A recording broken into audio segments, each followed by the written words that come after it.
And after the success of our first series, we now turn to a new topic, which is finance and what happens when local authorities go bust. In our webinars, we ask our speakers to share their work, insights and thoughts on the future. Our unique selling point is that we are multi-agency, so you will always get a view from across the blue lights. The webinar is a chat, there's no presentations, no slides. It's a valuable conversation that leaves you inspired to find out more and go back to your organisations and have that conversation too. We have a Q&A function in our webinar software, so please use that to contribute to the conversation.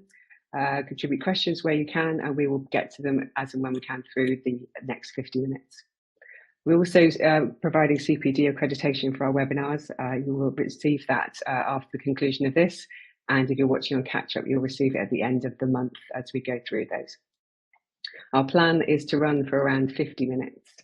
So let's get started. Good to see our speakers who are joining us this afternoon. Okay, in that case, I am delighted to introduce Professor Pete Murphy and Stuart Hoddinott.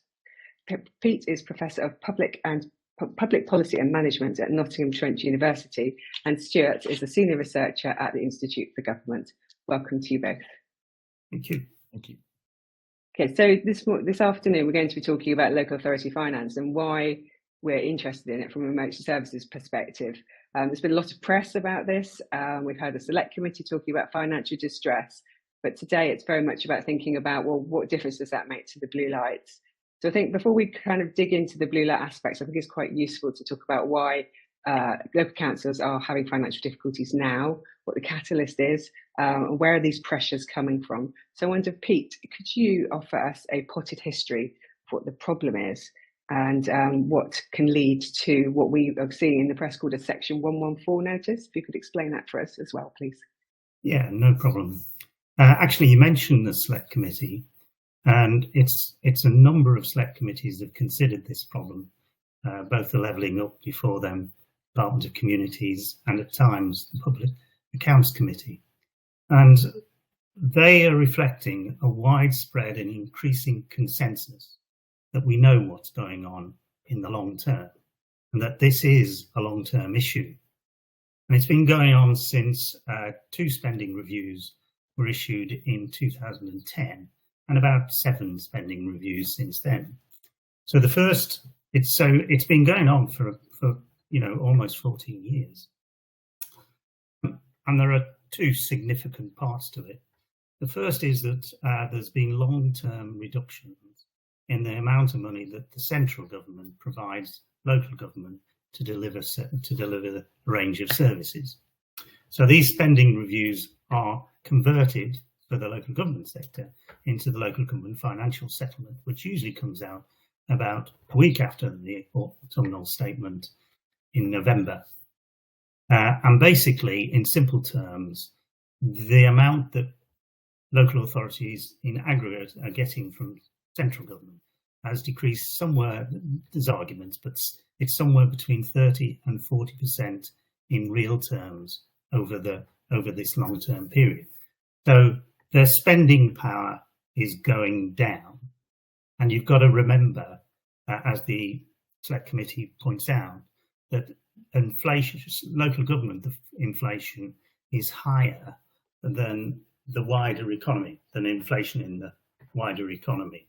So the first thing is the amount of money they are getting from central government is going down.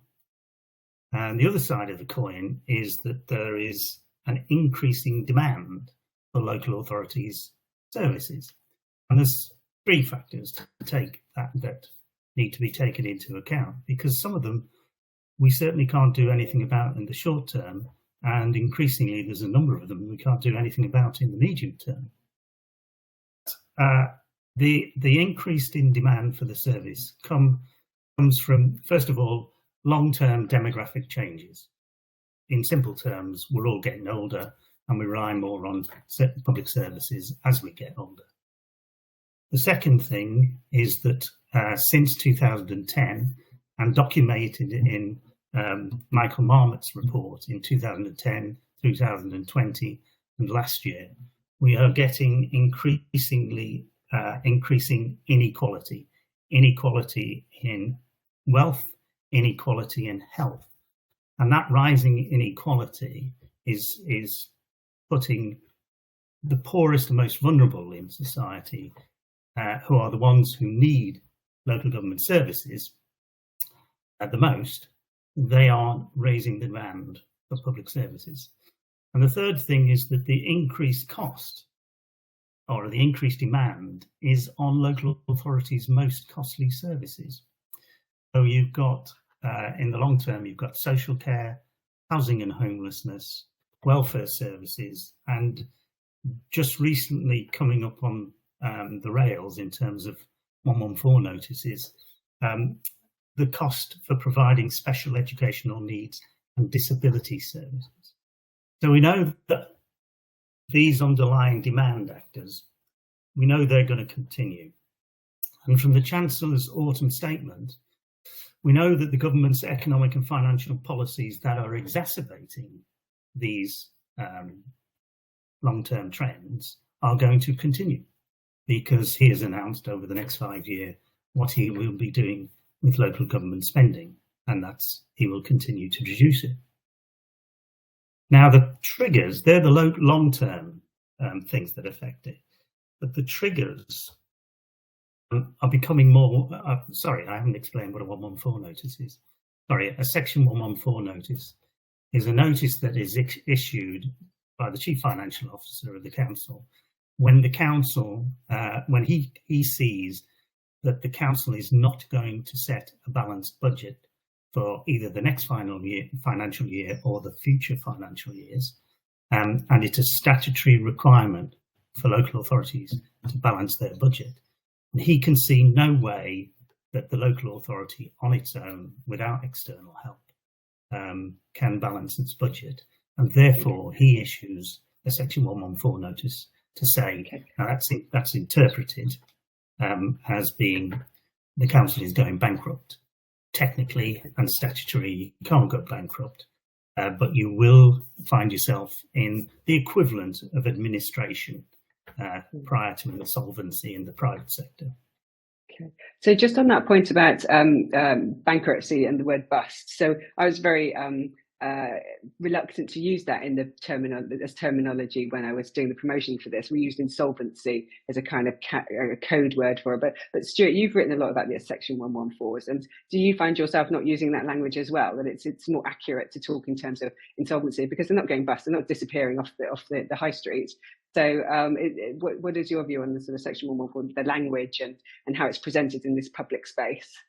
Yeah, it's an interesting one. We do try and steer away from using the word bankrupt, but also find that it's a good shorthand for people to try and to help people understand what's going on a little bit. But yes. Yeah, Pete's exactly right that it's not bankrupt in the way that you or I could go bankrupt or a private company could go bankrupt. And it won't mean that all services will stop in a local authority after a Section 114 notice. There is a period where they can't incur any new expenditure. So that means that they can't, start expanding their services beyond what they've already planned for the year, and they'll probably be looking for cuts beyond that. So it will be that services might deteriorate in the coming years, but it won't be that the lights are switched off in the council and everyone goes home. It's more about trying to find a way to balance your budget and bring your spending back in line with your income again.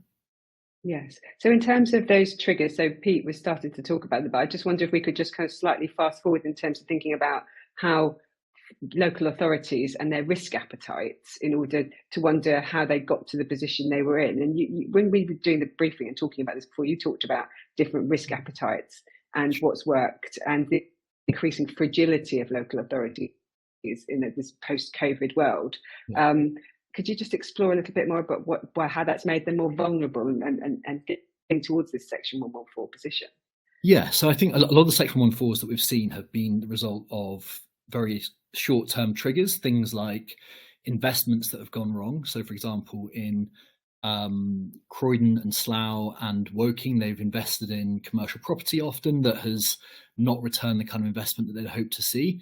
They've often borrowed a lot of money to try and to make that investment. And then when they don't get the income that they hoped, they are left with a big interest bill that they can't then pay. Other companies have gone bust that local authorities have invested in. So those tend to be, or those have predominantly been the trigger for quite a few Section 114 notices. But it's not really enough to say that local authorities are just out there making sort of risky investments with taxpayers' money. Those investments were often made from the middle of last decade onwards in response to those cuts that Pete was talking about. So local authorities who, and this isn't all by any means, this is a subset of local authorities. Some went out to try and find other sources of income after there were cuts to their central government grants. And there was encouragement from central government that they were also, to act entrepreneurially, that they were to be a bit more commercial minded, that they should try and find other sources of income. And some did go and invest in some of those more risky assets like commercial property, like businesses in the case of Thurrock. And they often borrowed a lot of money to do so. Again, that has all been within the legal and regulatory framework. That hasn't been anything illegal they've done. They've been acting within the framework that central government has designed. So there has been an increase in risk appetite, arguably in some parts of local government. That's been in response to those cuts and as an attempt to try and avoid making some of the cuts other local authorities have been forced to make. But it has also gone wrong for quite a few authorities, as we've seen now. There are others as well, it's worth saying, that have made similar levels of investment and borrowing, but that things haven't gone as badly for, and they haven't been forced to issue a Section 114 notice. Okay, all right. So trying to understand where the emergency services sit within this, because obviously we've got lots of different types of fire authorities. We've got police and crime commissioners, police, fire and crime commissioners, and mayors with police underneath them. But when the money disappears or shrinks within a local authority, why would that affect their ability to provide, for blue lights to provide their services? I know that we have, say, 14 county fire and rescue services now. Are they affected by this? Yeah, when it comes to how fire and the police are affected by this, it's relatively simple because it comes back to the origin of how they are supported from central government. And if you go back any length of time, police have always been part of the local government, and they're part of the local government financial settlement. So when I talked about those long-term factors that are affecting it, as opposed to some of these short-term triggers, the long-term factors are just as likely to affect both the police and the fire and rescue services as they are local authorities. So if it continues as it appears to be going, then eventually the fire and police authorities are going to start issuing 114, Section 114s, or asking for exceptional financial support. Now, if I can, in simple terms, if I go back to local government financing, they are financed, your as a council, your financing for next year comes in the form of 7 blocks of grant. You get a one overall figure, but it's made up of 7 blocks of money. And always 2 of those blocks were specifically, one for the fire and rescue service and one for the police service. So the calculations of how much people are getting are still exactly the same, and they need to be exactly the same. If you think of how many fire authorities are either still within a single local authority or they're in combined authorities, there is only a small minority that are in under police, fire and crime commissioners. And of course, the mayors are in the local government financial settlement as well. So we do know that they're going to be, that they're in this issue together with the local authorities. Now, traditionally, the local government expenditure has not been hypothecated to single services. So the local authorities were not obliged to spend the whole of the police part of the grant on policing, or the whole of the fire services grant on the fire service. They had flexibility. They just get a total pot of money and have got flexibility how they use it. So it's not called hypothecated. Obviously, when PFCCs come along, the same amount of money goes to them as would have been if they were an FRA. But it does mean that in the past, the fire or the police budgets could have been raided by the local authority. So if they've got a long-term priority or a problem in social services or education, because they're the big expenditures, then they could squeeze either or both of those to police and to emergency services, and that was the case in Northamptonshire. Right. So that's not the case now. Is that what you're saying? That no, they can't squeeze Northamptonshire because it's the FCC. It seems we are going to go on to talk about then. It's very interesting, though. The government, in its recent fire reform white paper consultation, asked authorities whether fire authorities that are part of either combined or county, whether they would want to see the fire budget hypothecated. And interestingly, if they asked everybody, including those people not affected by it, they said, "Oh, we should hypothecate it." When they asked fire authorities that were involved in it and are affected by it, they said they didn't want it hypothecated. They recognised that in good times and bad, flexibility they can sometimes benefit from, and they sometimes couldn't. And Her Majesty's Treasury and the local government collectively have generally been against hypothecation for very good reasons. Right. Okay. Thank you for explaining that. I just wanted to move on now to talk about the relationship that local authorities have with emergency services when it comes to the non-statutory side of things. So prevention services, dealing with vulnerable people, community safety, all of the kind of things that we sort of take for granted, like youth groups getting a funding pot of 10,000 from the local authority, young women, perhaps with small babies, and sort of having things around to create a community to help people get through periods in their lives. And I just wonder now whether, if everybody's belt is tightening, do we see those going away, and what is the impact of that? And I just wondered if you had evidence or sort of examples of where you're starting to see that already. Yeah, sure. So I think it's not something that is going to happen. I think it's something that's already has happened and is probably worsening. So as Pete laid out those pressures earlier on, sorry. So if you go back to 2010 and those local authorities have had their funding cut and demand rising for those statutory services that Pete mentioned, particularly adult and children's social care, local authorities tried to make savings in other parts of their budget, and they did that by cutting non-statutory services. So the things you mentioned, but also other parts of children's services, things like youth justice services, children's centres, what else? Libraries, community centres, those types of things, which generally experienced much greater cuts than other parts of local authority budgets over the last decade or so. That generally has a knock-on effect. So when you get rid of those services, it's, you give less place for young people to go, for example, after school. They then maybe get into trouble in other ways. Generally speaking, when you get rid of preventive services, you increase demand for acute services at some point in the future. I think we're now seeing that. We're seeing an increase in demand for police services in the form of mental health call-outs, for example. That's obviously not a local authority responsibility, but that's another preventative service that has been underfunded for quite a long time. But yes, the sort of local authority spending more on the acute services and less on prevention will eventually turn up as increases in acute demand for other services. Yeah, so kick the problem down the road, essentially, by making a change now. You see the impact further down. What are your thoughts on that, Pete? Well, I'll give 3 examples, if you like, and try and mix them up.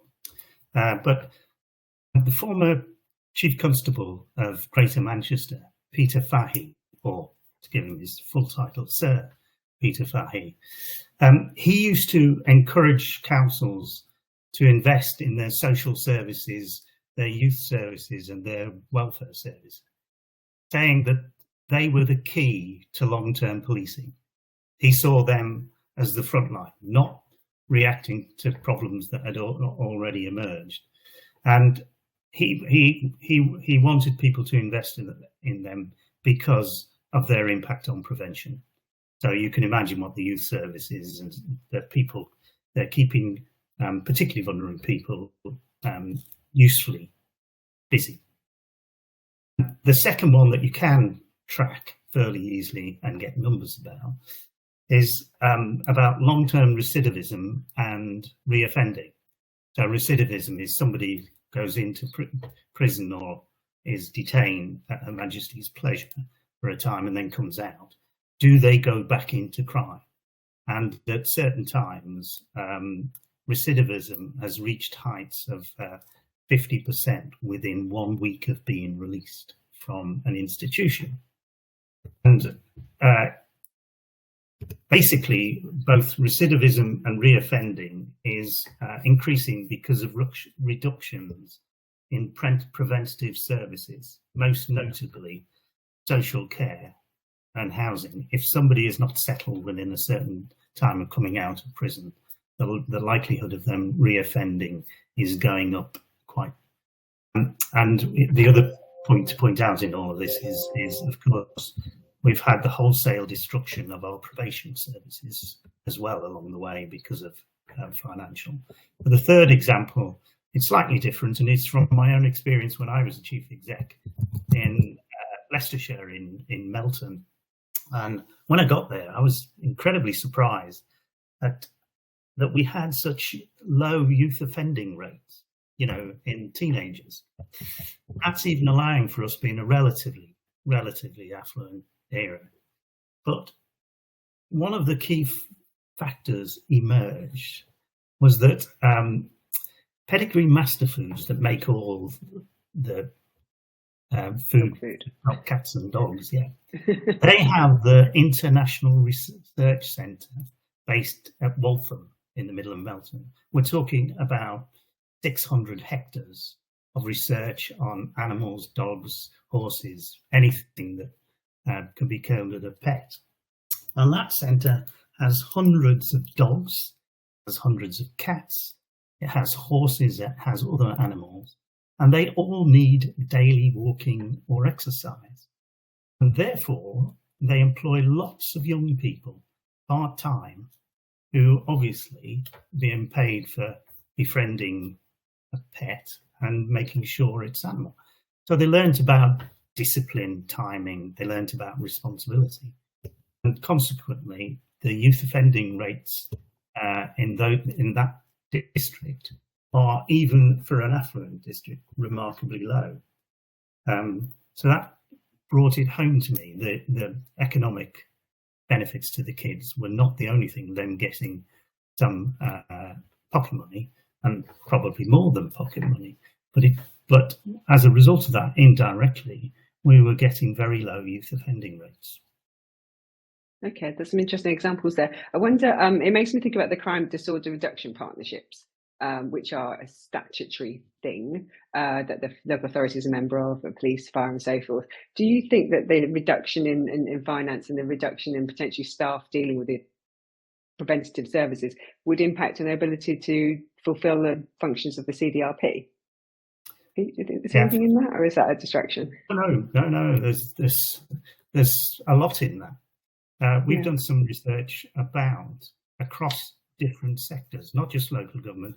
Well, we started it in the fire sector to see, in the fire sector, successive governments, successive national frameworks, successive policy has been to encourage preventative services or protection services rather than the reactive services. But if you translate that into the money that has gone in to protective services as opposed to reactive services, it has consistently gone down, and it has consistently gone down in greater proportions than the reductions in reactive services. So about 12 years ago, we set out to have a look how preventative services, in terms of the investment that goes into them, were faring. And we found that it didn't matter whether it was the police, the fire, the local authorities, or even health, that everybody was saying you've got to move into, the government in particular was saying you've got to move into long-term preventative services. But the reality, if you follow the money, phrase that was often used by the Audit Commission, if you follow the money, you'll find that they didn't put their money where their policy was. And preventative services are disproportionately reduced across nearly all public services in that time. Yes, and so you start to see the impacts that Stuart suggests just now in terms of behaviours. It affects behaviours. If kids have got nothing to do, then sometimes that can result in things you don't want them to be doing. A question that, well, it's not really a question, it's an observation suggesting that CDRPs were designed and resourced are somewhat different today. I mean, CDRP legislation is quite old now, but do you know if is that the case? Sorry, CDRP, the CDRP is still in statutory, and but the treatment of it might be slightly different today. I'd say that the need for the CDRP has gone up, not down. Yeah. Community partnerships. Yeah. Yeah. Okay. So we were going to talk about Northamptonshire and then talk about Birmingham, but I actually just want to skip slightly forward because I want to talk about the ICS, the Integrated Care System, because if the CDRP was one legislative vehicle for bringing together partners to deal with reducing crime and the preventative services we talked about, then the Integrated Care Systems created the idea of the Integrated Care Partnership to allow local authorities to work with the healthcare people to provide a joined up approach to reducing health inequalities. And given, Pete, you mentioned that earlier about inequalities in health, I wonder, Stuart, if you could just help us understand where the ICS environment and whether the reductions in finance in local authorities will impact on their ability to have a relationship with health rather than simply police as far as we focus so far. Yeah, of course. So, I mean, first of all, it's worth saying that the ICS system is still relatively new. It was only put on a statutory footing in July 2022. Since then, there's also been quite a large cut to their management budget. So the government cut their management budgets in March 2023, so less than 9 months after them on a statutory footing, which, I mean, I could talk forever about how short-term decision-making in government makes it impossible to deliver good results in public services, but that's probably a different webinar. Exactly. Yeah. So the next question is if cuts in local government finance impacts the relationship with ICSs. Yeah, I think it's quite interesting here to look back at the pandemic and what happened during the pandemic. So during the pandemic, there was a massive focus on discharging people from hospital. That was one of the key government priorities, and they basically threw a lot of money at it. And they said, we don't really care what you do. They also removed quite a lot of restrictions to that money. They said, we don't really care what you do, just get people out of hospital, discharge them, get them into the community. That obviously had quite negative outcomes in the first few months, but after that it's quite an interesting case study in what happens when you basically remove financial constraints from the relationship between local authorities and the NHS. Currently there's a lot of tension between the two. The NHS likes to discharge people. Local government sees that as a cost hitting their books when they have to put somebody in or give them a care package for a number of years. So there's always a lot of wrangling at that point of discharging someone from hospital into care. That obviously gets worse the more budget restraints local authorities have, because they just can't provide the amount of care packages that are needed for people when they come out of hospital. So during the pandemic, that restraint was somewhat removed and there was much better discharge out of hospitals. There was much, people basically went straight into care almost overnight. And it made working relationships between the NHS and local authorities much better. So I think in some ways, almost regardless of what structure you have in place, now it's the ICSs, previously it was clinical commissioning groups working with local authorities, almost regardless of the structure you have in place, it still does come down to resources to some extent and the ability to absorb different people out of different parts of the system without it triggering a crisis in your budget. So I think there is real possibility that the ICS system will be beneficial to cooperation between local authorities and the NHS, but it still rubs up against that budget constraint. I think also it's worth saying that the NHS budget is enormous compared to local authority budgets. In total, we spend about just over 20 billion a year on adult social care. In comparison, the NHS spends about 180 billion on all its services. So it's a different order of magnitude. And that also has consequences for the relationship as well. Generally speaking, the NHS has a louder voice in those integrated care partnerships than local authorities. So there's still definitely problems, but I think there is hope that it could still improve performance. Okay. So you're talking, sorry, Pete, just because so Stuart focuses very much about the other end of the hospital, the coming out the other end with social care. My interest is probably also about the ambulance at the other side, bringing people in who can't get into the hospitals because they're full, because you can't get the handovers, so you get delays, and that causes the problem when people can't respond to acute problems in the home. So I just wondered, Pete, in terms of that overall kind of ambulance all the way through to social care, what can be done in terms of our local authority problem? One aspect that has elided us here is we did some research on delayed discharges from acute hospital care some time ago, and which is one of the biggest strains on the NHS, which is why we were focusing on it. And they are very dependent upon social care. But the other thing that they're really dependent on is accommodation, housing. And the ones that are really difficult and therefore the most expensive and therefore stay in hospital longest are people who are either homeless, or they're not only homeless, but they have no recourse to public funds. They haven't any recourse to universal grants or anything like that. And the big thing with those is how do you give them settled accommodation? Same thing's happening at the moment with the refugees who are being taken out of hotels. Well, they frankly, in simple terms, end up on the homelessness register of local authorities, in simple terms, and become that much more difficult to home. So a lot of the cost of this is absorbed by the housing problem becoming even worse than it was already. We found a local authority that still had its housing. It wasn't sold off by previous governments, or it was outsourced, but it still maintained its stock, and therefore had flexibility in being able to take these worst cases from the local hospital. Savings were dramatic, and the savings were really high for social services. They were really high for the local authority itself, but they were huge for the secondary hospital care, and even more so when you had mental health concerns as well.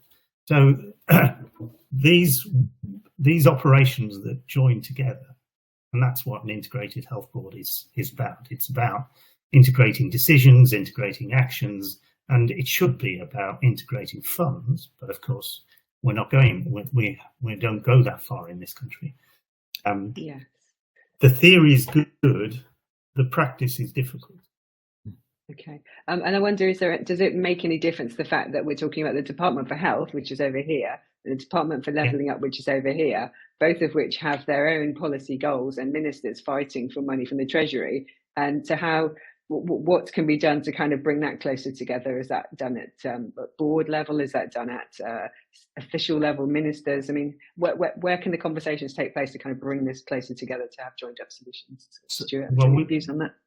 So I think one of the biggest problems is the way that we run spending reviews currently. We generally have bilateral spending negotiations between each department and the Treasury, which encourages a sort of a feeling of competition for funding between different departments, and they very closely guard their particular budgets and are unwilling to work together really to have sort of joint spending bids, those types of things. So there's a real sort of zero-sum game that goes on during the spending review process, which means that it's very difficult to encourage one department to give up funding to help another department. So that's one particular problem. And you're right, the ministerial incentives are also quite bad as well. So politicians are self-interested because they have a career that they want to further and they want to get promoted up the ministerial ladder. And to do that, it's generally easier to have a particular policy announcement or pot of money that has your name on it, in which you can wave at the next election, or the next discussion about a reshuffle. that also has an impact as well, and that disincentivizes cooperation between departments. And then that that sort of siloing goes the whole way down to services as well. So then DHSC funds money to NHS England, and they generally have quite a discussion about, you know, how much money they get from the department, and that makes them less willing to share it when they receive that pot of money as well. And likewise, DLUC funnels money towards local government, and they are quite defensive of that pot of money as well. So yeah, I completely agree that it's very difficult in practice to get this to happen, as Pete says, and there are lots of structural and incentive barriers to making it happen. It did use to, if we go back before 2010, right, the way they used to make it happen, it can only happen if it starts at the top. Yeah. And the way they used to do it was that when spending reviews were introduced, they were introduced together with public service agreements or targets for the different government departments. As they got more experience at it, they went from having single departmental objectives or single department targets to multiple department targets, which forced the two departments, or more than two departments, to work together to meet their targets. And that meant the people who were delivering on those targets for them, whether it's local authorities, whether it's the health service, whether it's the police, they were forced into ways of working together to meet their individual targets that were set down for them. So we had public service agreements and we had in local authorities, we had local area agreements, whereby the different people in a local strategic partnership, which was generally the public services, but included 95% of public expenditure in a geographical area, they were forced into having multiple agreements about their priorities. And much to the surprise of central government, local authorities tended to do much better at that than they were ever given credence to do. You know, local authorities were made, well, originally it could be any of the local public service, but by the time the fourth and fifth tranche of local area agreements came, it was the local authorities that led every one of those agreements. I can't remember how many there were exactly, but there were hundreds of agreements, and that by the time it was a functioning system and was delivering very well, they were all basically focused around the local authority. There was a way of doing it in the past. But a couple of extra things on that. I think first of all, that one big thing is that it helps when there's really high level political support for a lot of this stuff, and there was really strong support from right at the top of New Labour. Gordon Brown and Tony Blair were both very interested in this type of thing. And the second thing I would say, probably even more importantly than that, is that all this is much easier when it's a loose fiscal environment and the money is flowing much more freely than it is currently. During the consolidation of the 2010s, you end up with much more fighting over scarce resources and much more then competition, and that zero-sum game became even more important for departments than it was in the 2000s, when you had 6% increases per year in real terms for the NHS, and also growing local authority budgets as well. So I think there was a feeling that everyone could benefit at the same time, whereas now it's much more a feeling of competing over shrinking resources. Okay, so on that point, then I wonder, we could probably pick up the question that we've got here around right care, right person, which is the approach that is being used in London, started in Humberside, where the police no longer deal with mental health calls, and there's a different process for that. So not spending time, taking officer time to deal with mental health on the streets, it's putting that into the healthcare system. So the question here is around whether it's under threat, that idea of moving it from police into the healthcare system.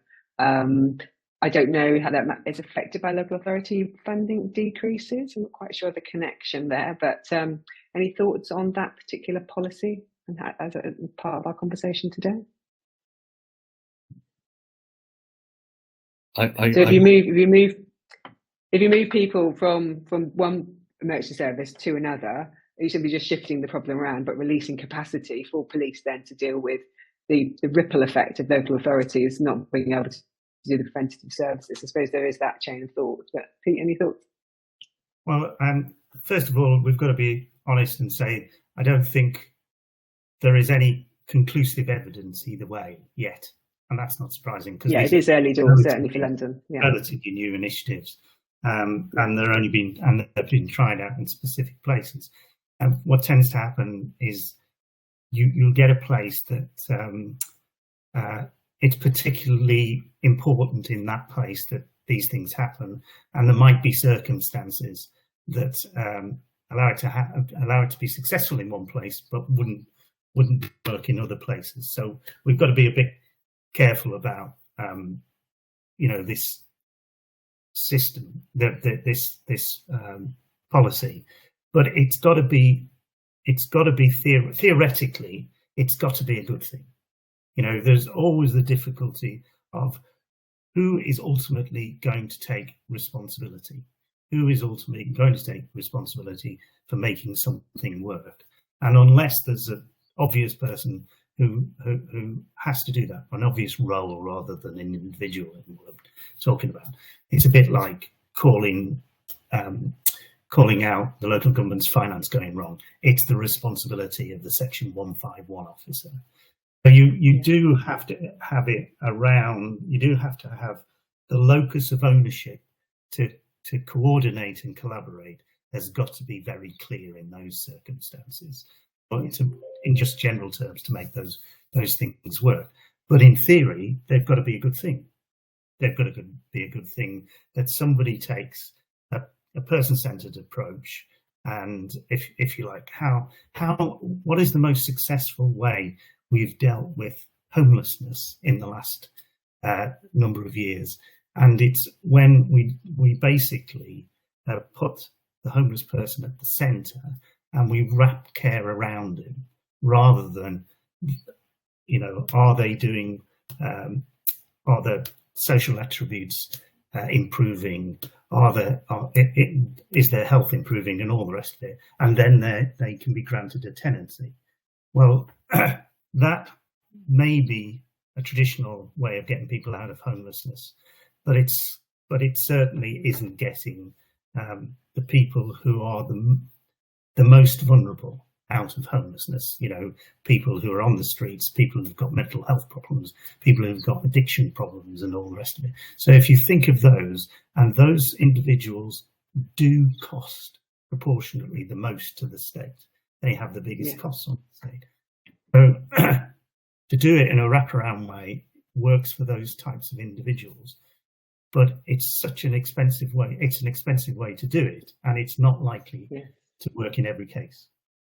Okay, so, and in the financial distress report from the government, that homelessness was one of the big things, big costs and burdens on local authorities. So I wonder if we can think now about some solutions. So if the funding gap is increasing, so between the demand of the local area and the budget, and the gap is getting bigger, how can we fill the gap? So I was reading yesterday a report from the LSE where they talked about basically selling off the family silver. Is it okay to sell off all these amazing civic buildings from city centres in order to fund the shortfall? Is that a solution? Is that what people should be doing? What do you think, Stuart? So this is the government's recommendation that to try and meet their in-year deficits on their budget, local authorities should look to sell capital assets. Generally speaking, the government tries to keep quite a firm wall between day-to-day spending and capital spending, and only under exceptional circumstances, such as when you issue a Section 114 notice, are you allowed to use your capital budgets to fund your day-to-day spending. The government, I think, is maybe looking to make a change to that for the next financial year, for 2024-25, and let local authorities, as you say, sell their assets or use their capital budgets to fund those day-to-day spending. The sort of the wisdom of that is debatable. I think in some ways there is an argument for more flexibility for local authorities to use money as they see fit. So that's a one way that it could be interpreted as a positive thing. The negative side of it is that it as you say, you're selling your assets, and you can only sell them once, and most of these pressures are ongoing. As Peter said, that the population is aging, and that's not going to suddenly disappear next year. The level of deprivation in local authorities is not going to suddenly improve overnight, and therefore you can't fund these ongoing pressures through selling assets over and over again, that doesn't make sense. I think the Yes, other problem yeah. with it is that you're selling you're selling assets that generate benefit to local areas that are a bit more intangible than the Treasury seems to think. So the Treasury put this big number on the number of assets local authorities hold. I think it's 23 billion they estimate that is the value of property that local authorities hold. But that doesn't take into account the benefits to communities from holding those assets, the ability to shape place, to build. We talk about social value, the sort of concept of social value. Exactly, but it's a very narrow, very myopic view that the Treasury seems to have on the value of these assets. I think the final thing is that if the local authority is selling assets in essentially a fire sale to meet in-year pressures, they're going to be eaten alive by a market that can see them coming from a mile off. So you're going to get terrible value for these assets you're selling at short notice. So yes. Overall, I wouldn't be that much in favour of it. And I might cynically think that it's a way for the government to avoid any more bad headlines in local government in an election year. But maybe that's overly cynical potentially. Okay.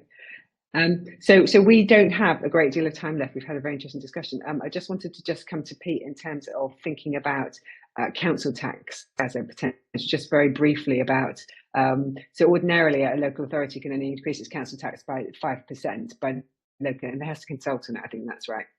But in extraordinary circumstances can ask the Secretary of State to increase it. So what is that going to happen more and more, do you think, Pete? Bigger council tax rises to make up the funding gap? But first of all, the cap is generally been 2 or 3%. Only the last year that it was raised to 5%. Right. But I'd like to answer this in as part of your previous question, rather than look at it specifically, because council tax is one of the most regressive forms of taxation, and it is capped. But the more you raise the council tax, the more regressive it gets, the more onerous, disproportionate it is on the poor and the vulnerable. So the Select Committee has gone much further than saying, yes, you can increase the cap for a short term, and that might give some benefit in the short term. But in the long term, what we need is, first of all, a new system for raising the local government financial settlement. Has not been fit for purpose since about 2005. They've had 3 or 4 goes at changing it, and the only go they had at changing it led to the 2013 Local Audit and Accountability Act, which made it worse, which made every part of it worse, more regressive, more inequality, a lot. So what the Select Committee suggests is that we need a system for raising both from national and local taxes to support local government services. We can get a more efficient tax system. That means we're raising the money from the right purposes, and increasingly that includes income tax. And they used to say you couldn't do it from income tax because it was too complicated, and that was the argument up until we get devolution, and you have to divide the income tax pot into different devolved administrations. So we know that we can now do that when we couldn't in the past, and that was a big argument in the past. So you've got to change notion of local.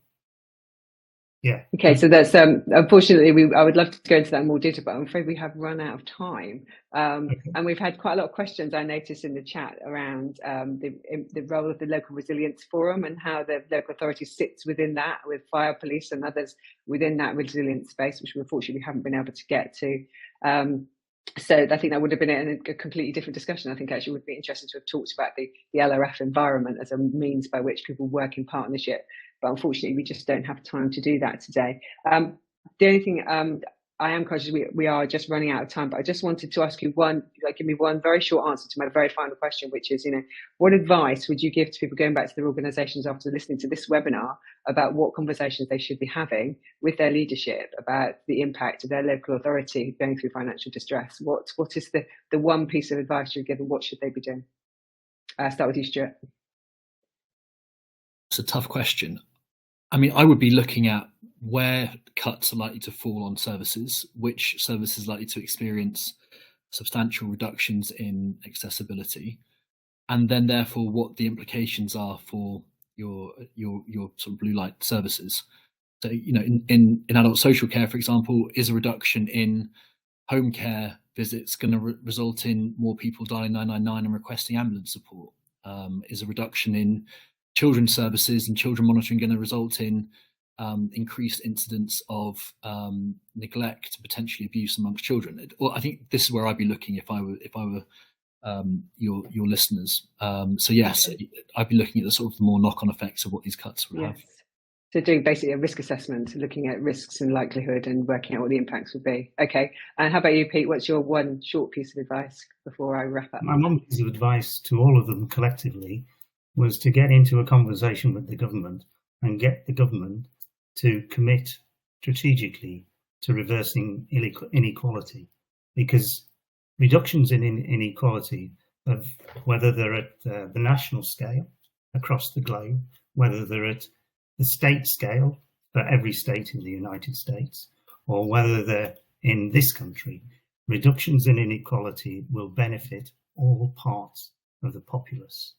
And what we're allowing to happen is a slide into increasing inequality.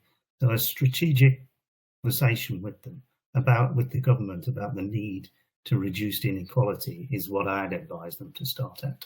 Great. Thank you so much. Really helpful advice from both of you, which leads me to thank you very much for joining me today to talk about this fascinating topic. Unfortunately, we didn't get to talk about the relationship between finance and governance, which I would have liked to have done around Birmingham and Northamptonshire, but maybe for another day.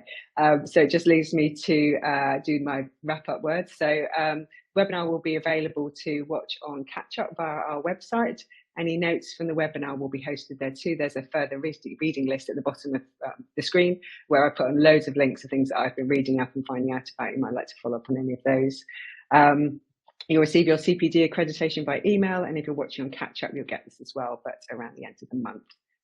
Next week, we have a final webinar in this series, which is on social value with our partner Crown Commercial Service, where we're looking at how you can integrate that into your procurement and dealing with suppliers. You can find out more on our website, emotionservicestimes.com, and do sign up for our weekly digest. We produce one on a Friday morning, which you can sign up for to find out what's been going on across the sector. In which case, just leaves me to say thank you very much for watching.